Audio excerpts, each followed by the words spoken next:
अजमेर शरीफ एक ऐसी दरगाह जहाँ पर आज मुस्लिम ही नहीं कई गैर हिंदू भी चादर चढ़ाने को आते हैं, लेकिन जहाँ पर आज ये दरगाह मौजूद है उस जगह की नींव एक हिंदू मंदिर से जुड़ी हुई है। क्या है अजमेर शरीफ दरगाह की कहानी, चलिए जानते हैं। अजमेर में तब कोई दरगाह ना होकर सबसे बड़ा हिंदू मंदिर हुआ करता था, जिसके पास में एक तालाब भी था जिसका नाम अन्ना सागर था। हिंदुओं के बीच में इस तालाब को लेकर विशेष मान्यता थी और वो इसे काफी पवित्र और बरकत वाला मानते थे, क्योंकि उनकी मान्यता के अनुसार इस तालाब में नहाने मात्र से सारे पाप धुल जाते थे। मंदिर में रात को इतने ज्यादा दिए जलाए जाते थे कि उनमें लगभग एक ही रात में 3 मन से ज्यादा तेल जल जाता था। एक दिन यहाँ पर ख्वाजा गरीब नवाब रहमतुल्लाह आए और अन्ना सागर तालाब से थोड़ी ही दूर पर अपने मुरीदों के साथ बैठ गए। अब चूंकि ये वो जगह थी जहाँ पर राजा के ऊंट बैठते थे, इसीलिए थोड़ी ही देर में जब ऊंट के चरवाहे आए तो उन्होंने ये कहते हुए उन्हें उस जगह से हटा दिया कि यहाँ पर राजा के ऊंट बैठते हैं, आप कोई और जगह देख लीजिए। इस बात से नाराज होकर ख्वाजा ने कहा कि ठीक है, तुम हमें इसके लिए तंग कर रहे हो, अब इस जगह ऊंट ही बैठेंगे। और इतना कहकर वो वहां से चले गए।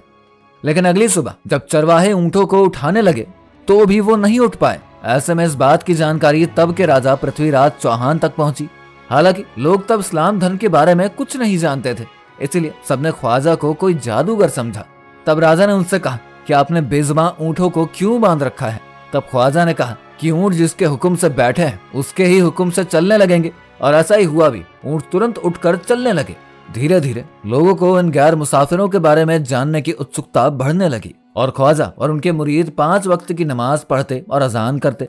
ये बात जब राजा तक पहुंची और उन्हें ये बताया गया कि ये सारे मुसलमान हैं और 5 वक्त की नमाज पढ़ते हैं और हमारे पवित्र तालाब को हाथ मुंह धोकर गंदा करते हैं, साथ ही हमारे धर्म का विरोध करते हुए ये कहते हैं कि ये मूर्तियां किसी काम की नहीं है और ये पत्थर हैं, इन्हें यहाँ से हटा देना चाहिए। तब राजा पृथ्वीराज चौहान को यह बात बहुत ही बुरी लगी और उन्होंने फकीरों को यह संदेश भिजवाया कि हमारी ही शरण में रहकर तुम हमारे ही धर्म की बुराई करते हो और हमारे पवित्र तालाब को गंदा करते हो, ये हम हरगिज बर्दाश्त नहीं करेंगे। ऐसे में तुम जितनी जल्दी इस जगह से चले जाओ वो ही तुम्हारे लिए अच्छा होगा। इस पर ख्वाजा ने कहा कि आप सब लोग तो उस तालाब से पानी लेते हैं, फिर हमारे उसमें से पानी लेने से वो गंदा कैसे हो जाएगा। जिस पर राजा ने कहा कि वो सारे मेरे धर्म के हैं, लेकिन तुम मेरे धर्म के नहीं हो और तुम मेरे धर्म की बुराई भी करते हो, इसीलिए हम तुम्हें अपने राज्य में नहीं देखना चाहते हैं।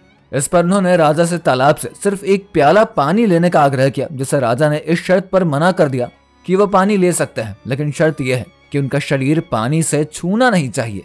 ख्वाजा मान गए और उन्होंने प्याले में पानी भरकर जैसे ही उसे ऊपर खींचा, पूरा का पूरा तालाब ही सूख गया, जिससे कि अजमेर के लोगों में हाहाकार मच गया और लोग कहने लगे कि इन्होंने जादू से हमारा तालाब सुखा दिया है, अब हम अपने पाप कैसे धुलेंगे।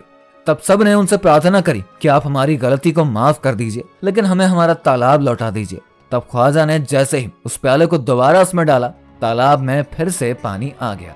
इस चमत्कार को देखने के बाद 32,000 गैर मुस्लिम कलमा पढ़कर मुसलमान हो गए, जिससे कि हिंदू पंडितों का दिमाग ठनका कि ऐसा ही चलता रहा तो कुछ समय बाद भगवान का नाम लेने वाला कोई बचेगा ही नहीं। ऐसे में राजा से इसका समाधान निकालने के लिए कहा गया। तब राजा ने उस समय के जाने माने पंडित रामदेव को बुलाया और ख्वाजा से मुकाबला करके उन्हें हराकर यहाँ से लौटाने की बात कही। पंडित मान गया और वो ख्वाजा के पास जाकर जोर जोर से चिल्लाकर उल्टे सीधे सवाल करने लगा। तब ख्वाजा बाहर को आया और हंसते हुए कहा, रामदेव तू शोर मचा रहा है और मैं तेरे माथे पर ईमान का नूर चमकता हुआ देख रहा हूँ। बस इतने के बाद कुछ तो ऐसा चमत्कार हुआ कि रामदेव उनके कदमों में जा गिरे और उन्हें भी इस्लाम धर्म में शामिल करने की प्रार्थना करी। ऐसा बताया जाता है कि इस चमत्कार को देखने के बाद कई और गैर मुस्लिम ने मुस्लिम धर्म को अपना लिया और इस तरीके से ख्वाजा वो पहले बुजुर्ग बने जिन्होंने 90 लाख से भी ज्यादा गैर मुस्लिमों को इस्लाम धर्म कबूल करवाया। ख्वाजा साहब भारत आए, अजमेर पहुंचे और इसी जगह को सन 1192 से अपनी मृत्यु के समय सन 1236 AD तक अपना घर बना लिया। इस सूफी संत के सम्मान तथा स्मृति में यह दरगाह मुगल बादशाह हुमायूं द्वारा बनवाई गई थी। वीडियो पसंद आई हो तो इसे लाइक और शेयर करना ना भूलें।